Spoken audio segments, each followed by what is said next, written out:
what's going on? I hope you're all doing well. Sorry it's been like 2 weeks since I last uploaded. I've been wanting to upload, but I've been having friends over, and they've been staying with me, so I haven't been able to actually film for a little bit, and we had a lot of fun. I actually told a couple of them about the channel, so, but I thought for this video, I wanted to kind of show some, like, really old things that I have. Basically, the city I live in, there is so there's like farmers markets every day, right? And I work during the day, so I work 9 to 5, Monday through Friday. So that means like I can't go during some of the other days. But on the weekends, the weekends is when they really pop off. But there are a couple that are like more flea markets than farmers markets, etc., etc. But a lot of these farmers markets also have accompanying flea markets. And there's one kind of not on my street, but not too far from me, that I kind of go to every Sunday. It's mainly a farmers market that has like a small section that's also a flea market, but for the most part, it's also a farmers market. And there are other ones. There's this one really big one it went viral on TikTok for a minute.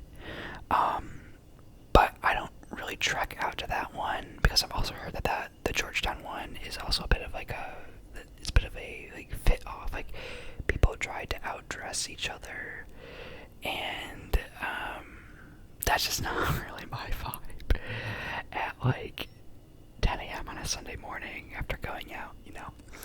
But yeah, so there's a lot of this stuff I've picked up from a couple of flea markets in the area, but mainly from one that does a really good job because they often have labels on where everything is from. Also, the guy who runs it is really nice and super knowledgeable. Like, I'll just go buy something, I'll pick something up, and he'll be like giving me the whole history and backstory about it. So without further ado, let's jump into the video. So first is this narrow-leafed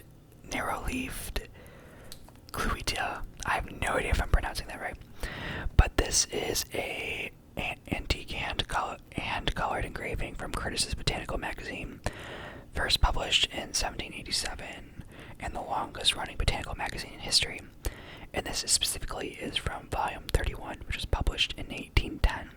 So right off the bat, this is over 200 years old. This specific piece of paper. So this is from the specific image, and this itself was from 1810.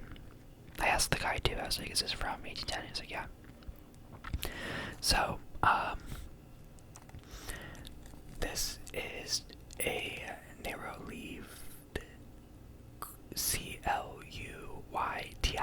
I have no idea how to pronounce that.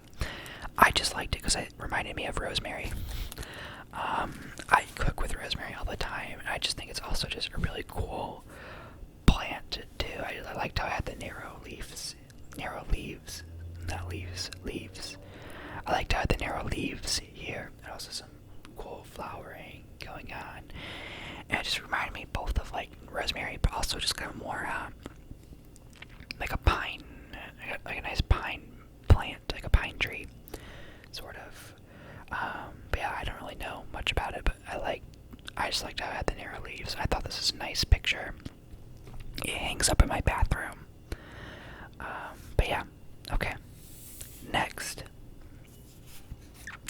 This is from 1820s Paris, and it's in French, and I don't speak French, but I asked my friend what it says, and my friend speaks French, and she was saying this is basically just a description. Like, this whole section here is a description of the picture, but then also a little bit about like the author, not the author, but not the writer, the illustrator. And this is, I think, mode means like fashion, right? Like fashion of Paris. She was saying that this is kind of typical of this paragraph. But I was saying that this is kind of a typical representation of what people wore at the time in 1820s Paris. Now, I've never been to Paris. And I'm not French. I just picked it out because I honestly just kind of liked how it looked, and I kind of had this little story in my head where these two people here. They're gossiping about this person, about him. And he's like trying to figure out what they're saying. Obviously, like this is a made-up story. But I'm also curious. I don't know what he's holding. If anyone knows a bit more about fashion or about history, let me know what this is. Because at first I thought it was maybe like a glass, like maybe it was like glasses or something. But it doesn't look like an eyeglass. I wish I knew what this was. Maybe it's something you hold up to your face. Or maybe it's a cigarette holder or something. Who knows?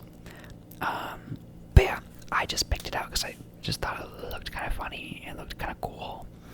And it's from 1820, so, over 200 years old there.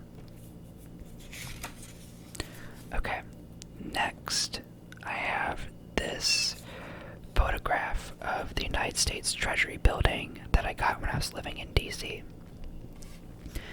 And, so it says here on the side, it says right here, U.S. Treasury, and then it has the address.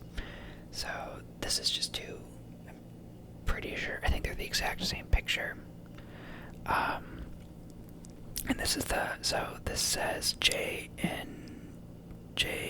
James Jones. I can't really read it from this angle.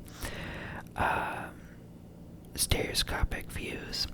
So I'm assuming that this is either the printing company or the picture or the photographer who captured this photo. And I love old photographs. I just think it's so cool to see something of what it looked like at the time. And I mean, I've walked past this building all the time, you guys. Like the White House itself, right here.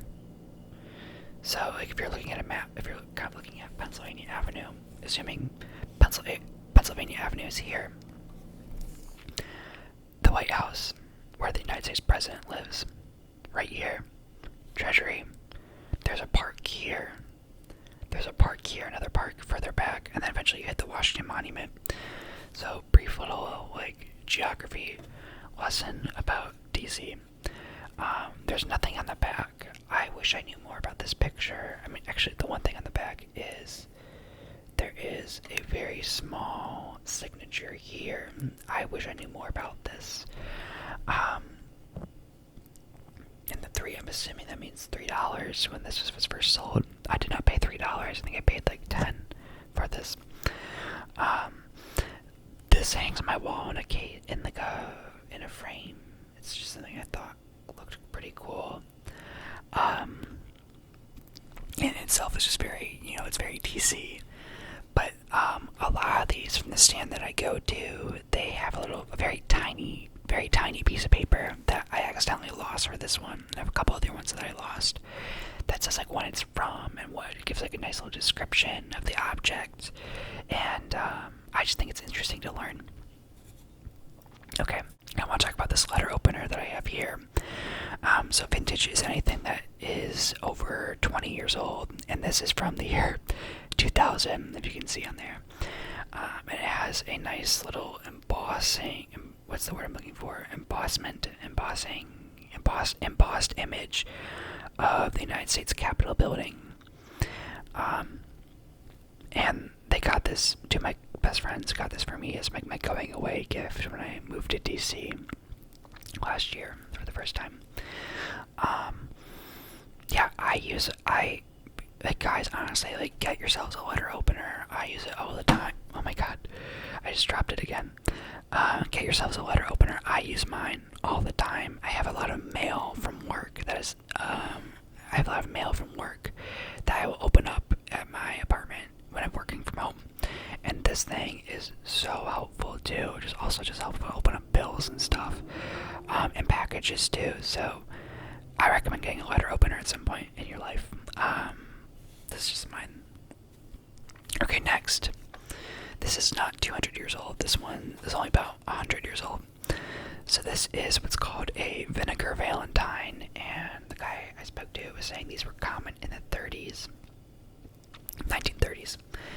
And basically, you would send these to people that you didn't like as kind of like like like a tongue-in-cheek joke that you would give out on Valentine's Day. I have two. There's this other one I have. It's about it's about a dentist. But they kind of all have like this caricature image about, and then like a little description that says, "Egotist, you love to see your name in print, and brag and boast and shout it, but no one knows just who it is or cares a bit about it." And I just thought this was funny, and just in the sense that, like, I don't know if you guys ever watched the TV show Veep. It's political satire, but it's basically this idea that, like, they're kind of self-serving in their approach to life. Like, all they care about is themselves and how they can advance their career, or like how they can make themselves famous. But in reality, no one cares about it. Like, this is someone who just, they talks all about themselves over and over and over and over again, and no one cares. I don't know, I have this up on my wall just because I just thought it was really funny, and yeah, it made me laugh when I saw it. I just thought it was cool. A lot of the stuff here I have just because I think it's kind of cool or just interesting to me. Okay, so next up is another plant engraving. Now, I don't know what year this is from. I lost the little paper it came with, but basically from what my understanding is this is actually a print of a leaf. Or it's basically what they would do. I guess I was talking to the guy, and they would take a metal plate and put this paper in between the plate and put the actual organic matter. They would take this plate, put the paper in it, organic matter on it, and then the plate again. So it's like plate, paper, organic matter, plate, and then they would basically press them together, and it would leave this mark. Basically, this was a really expensive old version. He was saying that this was not really in practice for too long because it was just super expensive to do, and it would ruin the plate when you did it. So similar to a printing press, but I guess it was a bit more labor intensive and harder to do, and a lot more expensive to run. But this, I don't remember what this was specifically. The full name is down here. But I'm pretty sure this was an aquatic plant, or at least looks like an aquatic plant. Like, to me, it almost looks, I know it's not coral, right? But it kind of looks like coral. And I have it in my bathroom. Because I think it adds to a nice little nautical vibe. I really love nautical imagery. If I ever do a tour of my apartment, you'll see what I'm talking about. But yeah, so this is like the actual printing from a plant, directly printed onto the paper, and then here they have additional information about it. Yeah, obviously so it says here it was printed by Henry Bradbury. I need to look that up to figure out what exactly that was. And then right up here you can see it has the plate number. So the plate number, so of course, like, every print had a corresponding plate, so if they wanted to make more, they could do it that way. But I don't really remember the exact specific process this was, so I could be entirely wrong. But that was just my, like, Spark Notes understanding from what someone, like, a couple months ago told me, very rushed. But yeah, I wish I had more. I wish the back had a bit more or something, but yeah, I just really enjoy this print. It just looks kind of calming, almost peaceful. Okay, next. So this is vintage. I don't really know how old this is, but this is a postcard that I'm guessing is probably from like the 1970s, 1980s, if I were to guess. Maybe, I don't know. Now, the stand that I go to, they also have vintage postcards that are like, I think $2 or something each. And I just really liked how this one had the mountains, the countryside, and the trees. This old building in the back, which I think is a church, maybe. It looks like it could be a church. I don't know. But when you flip it over, you can see it's a postcard, but it is what I'm assuming is from the Soviet Union. because you see the Soviet Union logo right there, the Soviets, and then, yeah. But it's all written in Cyrillic, so I have no idea what any of this says because I can't read Cyrillic. So I'm assuming this is Russian. I don't know what language this is here. This looks like Russian, but I don't know. I wish I knew the Cyrillic alphabet. If you know what this says, any of this says, like if you happen to know, please let me know what it says in the comments. But it's a postcard. I know that. I wish I had a bit more for you on what exactly this is. But let me show the picture again. But yeah, it's of the countryside. Or what I'm assuming is the countryside. I wish I knew more. Sorry. Okay. Next. This is a lighthouse, and you can see, I don't think you can see it too well, but it's one of those original engravings, and this is of the Gabo Island Lighthouse. Now, I don't know where Gabo Island is. I just picked it out because I liked how it was a kind of this black and white engraving, and I really like nautical imagery, and this one I just liked how you could see the mountains, the rocky outcliffs, the water there too, and like the stormy night sky in the lighthouse itself. I don't know, I just thought it was really pretty. Like you can see here, it has about like there's some windows, and that's where the light itself is kept. And then you can see the water, and what I'm assuming is, or this right here is maybe that might be the moon. But yeah, I just thought this was really pretty. Lastly, we have this Rails Across America magazine thing for kids. Now this is by Hochschild Cone, which is I looked it up. It was a department store chain. But it was put together. This specific material was put together by the Association of American Railroads by their Educational Relations Committee. So, yeah. But when you look through it, this is from 1968, by the way. So this was given out to kids in a way to kind of educate them on various trains. And I really love trains. I think trains are trains are just really cool. And especially when you look at have something like this from the 1960s, where American passenger rail was at its peak. And I don't know how well most people are familiar with American history regarding the railroad system, but basically we used to have passenger rail, and then they all kind of became too long. They basically kind of failed because the routes were never that profitable. And then Congress created Amtrak to run passenger rail service. So it went from something that was like completely privately owned and not being well maintained to being run by being a corporation that was created by the United States government. And Amtrak receives federal funding. Usually, I don't know. I need to check on this because they just passed that bill, right? I don't remember how much Amtrak was impacted, but basically, yeah. When you look through it, it talks about different railways, different trains. I think this is supposed to be. I mean, this is Uncle Sam, and Uncle Sam, he's sort of like this. I don't want to say mascot or caricature. I guess maybe caricature is probably the best word. Caricature of America. It's meant to personify America. But I know he's not the personification of the American spirit, because I think there's something else. I don't know. Some of the stuff I knew at one point. So it's almost like a comic book when you're reading through it. And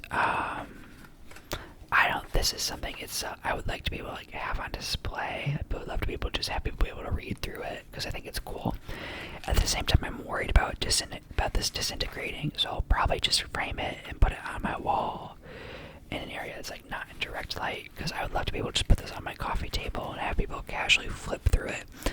But I'm worried about if someone spills spill something on it that it would just absolutely destroy this. And like this is from 1968, so in reality it's only like what, like 60 years old almost. But it's cool. Yeah. Okay. That is all I have for you guys.